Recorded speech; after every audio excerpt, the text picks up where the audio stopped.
Today we're going over my gas-powered log splitter.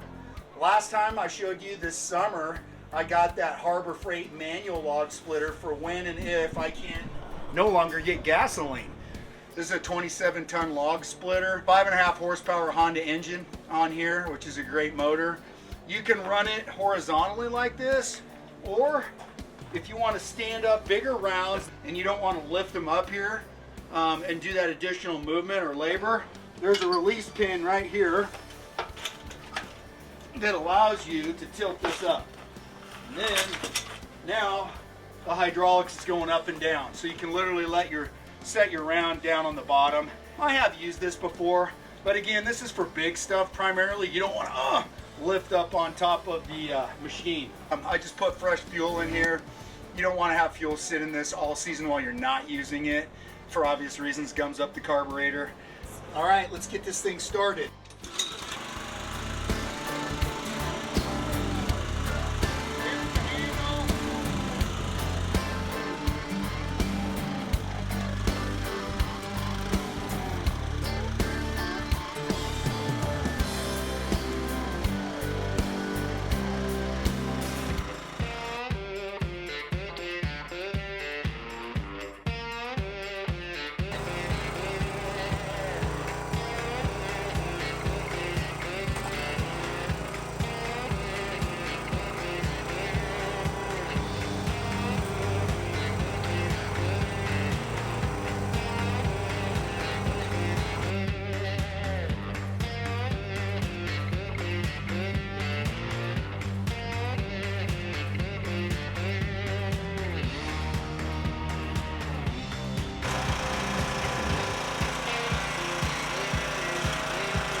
Well, as you can see, this thing's like butter. Obviously, this wood is very seasoned. It's very dry. So you see, I don't split more than I need to. Once it pops the wood, that's as far as I go. It's a time saver. Then I'll spin the log and I can do one more split, and it pretty much does a quad split into all fours. That's about the size we like for our fireplace.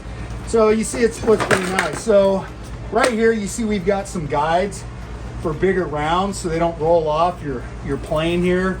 They'll sit, and I've cut some big rounds that will come clear out to here. So this thing has no problem splitting it. You see this lever here's your hydraulic direction control, forward, back. There is a neutral setting. I haven't had this thing struggle ever on any material I've split. I had a big piece that was kind of green, and it kind of worked for a second, then it popped it and broke it.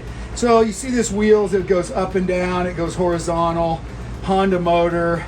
You do want to make sure your hydraulic fluid is always topped off in this. You saw me tow this out from our shop. It just runs off a 2-inch ball like a small utility trailer does. This UTV has a full-size hitch receiver, so I can slide that 2-inch ball hitch right in there and it goes right on this.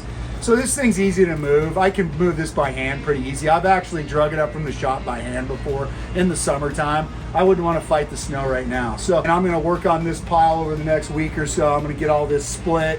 I didn't get this done before the snow fell. I was too busy with the cabin, building our off-grid cabin, getting that wrapped up before the weather hit. So what a blessing to have this. You can get these. I got this used from a neighbor up the mountain. And I think I got a really good price on it, well taken care of. The maintenance was done, got a Honda motor.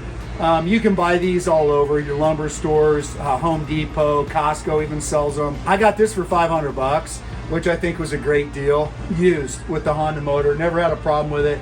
27 ton, I don't think I'm gonna split anything that this won't split. I haven't run into it yet. Hey, we wanted to plug this because it's firewood season to split firewood. That's why we did the manual log splitter early in the summer. A lot of you have been commenting on that, so I wanted to show you the one we normally use. I'm going to continue to use this till I can't get gasoline. Why not, right? And then if I have to go manual log splitter or a splitting maul, I will. Sometimes I'll just split stuff by hand real quick if it's dry. If you're liking our content, please like and subscribe to Life in the North 40. We appreciate your support. I don't like when I split new wood, putting it on an existing stack, because I go from the oldest to the newest. I want to burn the oldest, more seasoned, dry split stuff.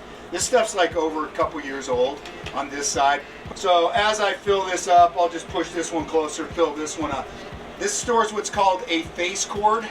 The face cord is smaller than a normal cord of wood, primarily because these are a narrower rack. If they were wider, you would get a full cord based off the height. So obviously this is the optimal piece of equipment. If you like this video, check out our manual log splitter from Harbor Freight here. Working on this next, and then I'll start it.